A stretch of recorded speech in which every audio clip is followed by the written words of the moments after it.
İndi sizə Ağdamın yeni mərkəzi parkında tikilən çay evinin bünövrəsini göstərəcəm. Bax, bu dəmirləri görürsünüz. Yəqin ki, indi qalxıb yaxından da çəkəcəm. Bax, bu ərazi, artıq dəfələrlə bu haqda danışmışam, mərkəzi parkın yeridir. Muğam mərkəzinin arxasından düz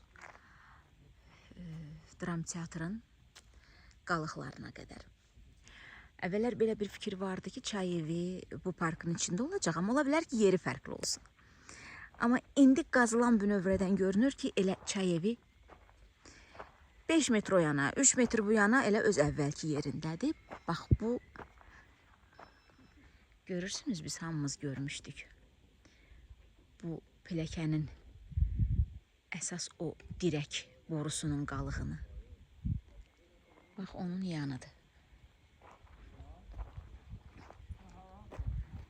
Eyni layihədə olacaq. İşğaldan öncə çay evi necə idisə, eyni layihədə olacaq.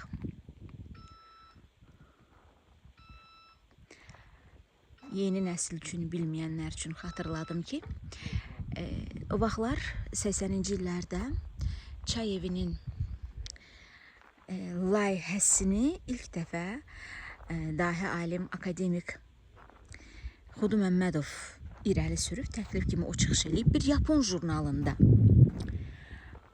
O bu tikilini görüb, çox bəyənib və təklif eləyib ki, Ağdamda belə bir inşaat aparılsın.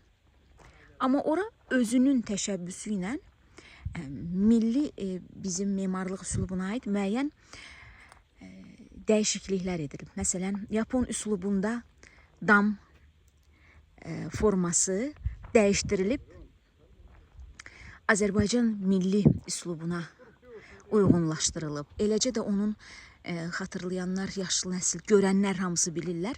Mərtəbələrindəki taxta işləmələri idi, sonra orada dəmir məhəccərləri idi. Hamısı milli üslubdaydı.